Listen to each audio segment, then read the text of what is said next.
Telugu Desam party అధికారంలోకి వచ్చిన తరువాత రాష్ట్రం అభివృద్ధి పదంలో దూసుకెళ్తోందని పేర్కొంటూ సుపరిపాలనలో తొలి అడుగు కార్యక్రమం అన్నమయ్య జిల్లా రైల్వే కోడూరు నియోజకవర్గంలోని ఓబులవారిపల్లె మండలం మంగంపేట గ్రామంలో ఘనంగా నిర్వహించబడింది.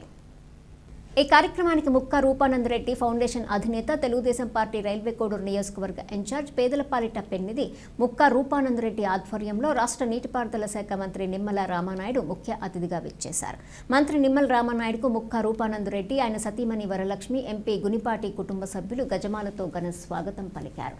గ్రామ ప్రజలు, టీడీపీ, జనసేన, బీజేపీ నాయకులు, కార్యకర్తలు మరియు అభిమానులు భారీ సంఖ్యలో హారతులతో ఆత్మీయ స్వాగతం అందించారు. ఈ సందర్భంగా మంత్రి నిమ్మల రామానాయుడు పార్టీ గెలుపుకు, ప్రజా అభివృద్ధికి తోడ్పడిన వారి కుటుంబ సభ్యులను కలిసి పలకరించారు.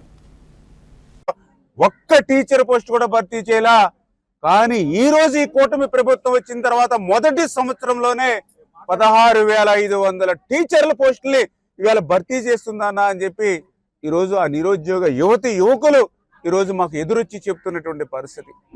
ఇప్పుడే మహిళా సోదరీమణులు చెప్తూ ఉన్నారు, గతంలో ఏదైనా ఒక గ్యాస్ సిలిండర్ కొనాలని అంటే 1000-1200 రూపాయలు పెట్టేవాళ్ళం, కానీ ఈ కూటమి ప్రభుత్వ అధికారంలోకి వచ్చిన తర్వాత ప్రతి 4 నెలలకి ఉచితంగా సంవత్సరానికి 3 గ్యాస్ సిలిండర్లు ఇస్తూ ఉందని చెప్పి ఈవేళ మహిళా సోదరీమణులు ఈరోజు చెప్తున్నటువంటి పరిస్థితి.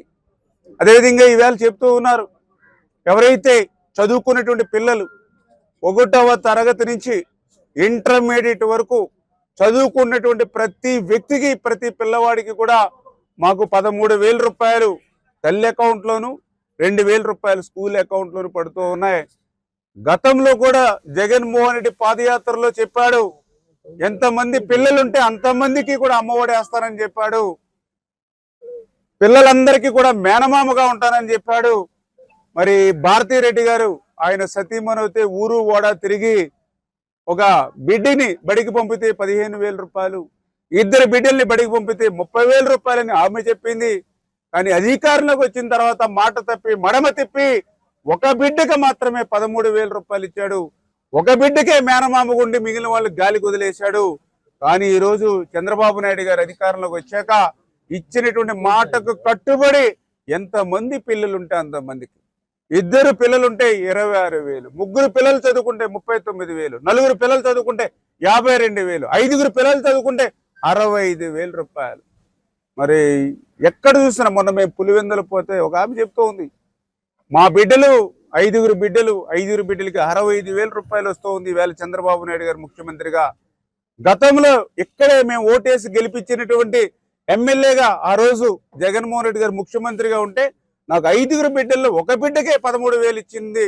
కానీ ఈరోజు చంద్రబాబు నాయుడు గారు వచ్చిన తర్వాత ఈరోజు ఆయన 65,000 రూపాయలు నా ఇంటికి పంపించాడని మరి సాక్షాత్తు పులివెందుల నుంచే మరి ఈవేళ తల్లికి వందనం గురించి మాట్లాడుతూ ఉన్నారని అంటే ఈ సంవత్సర కాలంలో ఇంత పెద్ద ఎత్తున సంక్షేమ కార్యక్రమాలు చేసుకుంటూ మరి ఏదైతే అన్నదాత సుఖీభావ కింద కూడా మరి కేంద్రం ఇచ్చిన వెంటనే మరి ఈ నెలలో ఇస్తే ఈ నెల వచ్చే నెలలో కానీ ఏదైతే కేంద్రం విడుదల చేసిన వెంటనే రాష్ట్ర ప్రభుత్వం కూడా కేంద్రంతో కలిపి 20,000 రూపాయలు మరి పెట్టుబడి సాయం కింద రైతులకు ఇచ్చేటువంటి కార్యక్రమాన్ని కూడా మరి యొక్క 15-20 నెల రోజుల్లో శ్రీకారం చుట్టబోతున్నామనే విషయాన్ని కూడా ఈ సందర్భంగా తెలియజేసుకుంటూ, అదేవిధంగా ఆగస్టు మరి 15వ తేదీ నుంచి మహిళల కోరిక ఏదైతే మరి ఆర్టీసీ బస్సుల్లో ఉచితంగా టికెట్ లేకుండా ప్రయాణం చేసేటువంటి మరి ఏదైతే ఆ రోజు మేము హామీ ఇచ్చాము అది కూడా ఆగస్టు 15 నుంచి మహిళలకు నెరవేర్చబోతూ ఉన్నాం. అంటే ఇట్లా ఒక టైం బాండ్, మొదటి సంవత్సరంలోనే ఆర్థిక పరిస్థితి సహకరించకపోయినప్పటికీ కూడా ఆర్థిక పరిస్థితి ఈవేళ వెంటిలేటర్ మీద ఉన్నటువంటి స్థితిలో, ఎందుకంటే మీ అందరికీ తెలుసు మొన్న మేము అధికారంలోకి వచ్చే సమయానికి చూస్తే ఆ వెంటిలేటర్ ఉన్నటువంటి పరిస్థితి, అటువంటి వెంటిలేటర్ మీద ఉన్నటువంటి స్థితి నుంచి పూర్తిగా చికిత్స చేస్తామని చెప్పలేకపోతా ఉన్నాం. ఇప్పుడు ఐసీయూలో తీసుకురాగలం అంటే వెనక్కి మళ్ళీ ఐసీయూలో నుంచి రూమ్కి రావాలి, రూమ్ నుంచి మళ్ళీ ఇంటికి పంపించాలి, మెరుగైన చికిత్స పెట్టి ఆ రకంగా ఆర్థిక పరిస్థితిని చక్కదిద్దాలి. ఇటువంటి స్థితిలో కూడా మొదటి సంవత్సరమే ఇన్ని సంక్షేమ కార్యక్రమాలు. ఓకే, ఇన్ని సంక్షేమ కార్యక్రమాలే కాదు, మరొక పక్క అభివృద్ధి కార్యక్రమాలు. రాజధాని లేనిటువంటి రాష్ట్రం మీ అందరికీ తెలుసు, ఆ రోజు అమరావతి కాదు 3 ముక్కలు అన్నాడు. మరి ఏ ముక్కలైనా సరే ఒక్క ఇటుక ముక్క పెట్టాడా? అంటే అమరావతి లేదు, 3 ముక్కలు లేవు. మళ్ళీ వేళ వచ్చిన తర్వాత మరి రాజధాని లేని రాష్ట్రానికి మళ్ళీ వేళ రాజధాని నిర్మాణం పరుగులెడుతూ పనిచేస్తూ ఉంది. పోలవరం ప్రాజెక్టు ఆ రోజు ముంచేస్తే మళ్ళీ రేపు 2027 డిసెంబర్ కల్లా ఆ పోలవరం ప్రాజెక్టుని పూర్తి చేసేటువంటి లక్ష్యంతో ఈరోజు పనిచేస్తూ ఉన్నాం. ఇప్పుడే మిత్రులు అడిగారు, ఆ రోజు ఏం చెప్పారు, ఆ రోజు నాటి ముఖ్యమంత్రి ఏం చెప్పాడు సాక్షాత్ అసెంబ్లీలో. నేను కూడా ఆ రోజు శాసనసభ్యుడిగా ఉన్నా. 2020 జూన్ అన్నాడు, 2020 డిసెంబర్ అన్నాడు, 2021 జూన్ అన్నాడు. మరి అప్పుడున్న ఇరిగేషన్ శాఖ మంత్రి అవుతే మరి ఆ రోజు కూడా చెప్పాడు ఎప్పటికి పూర్తవుతుందో చెప్పలేమని చెప్పాడు. పోలవరం ప్రాజెక్టు ఎవరికీ అర్థం కాదు, ఎందుకంటే నాకే అర్థం కాలేదని చెప్పాడు ఆ రోజు ఇరిగేషన్ శాఖ మంత్రి.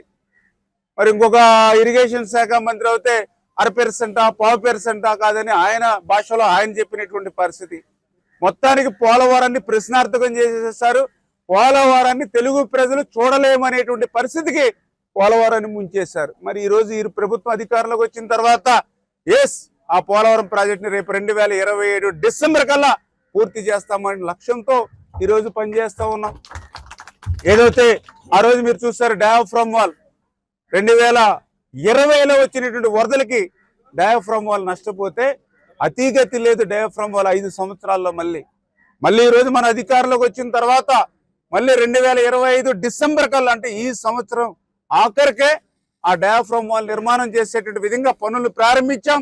ఆల్రెడీ 40% పనులు ఆల్రెడీ డయాఫ్రమ్ వాల్, కొత్త డయాఫ్రమ్ వాల్ ఇవాళ నిర్మాణం కూడా పూర్తి చేసుకోబోతూ ఉంది. పోలవరంకు సంబంధించి డయాఫ్రమ్ వాల్ పూర్తయ్యేంత వరకు వేచి చూడకుండా ప్యారలల్ గా, అంటే ఒక పక్కన డయాఫ్రమ్ వాల్ నిర్మాణం చేసుకుంటూ మరొక పక్కన ప్యారలల్ గా ఈసీఆర్ఎఫ్ ఏదైతే మరి మెయిన్ డ్యామ్ ఏదైతుందో దాని నిర్మాణాన్ని కూడా మరి గ్యాప్ 1లో మొన్ననే ఏప్రిల్ నెలలో ప్రారంభించాం.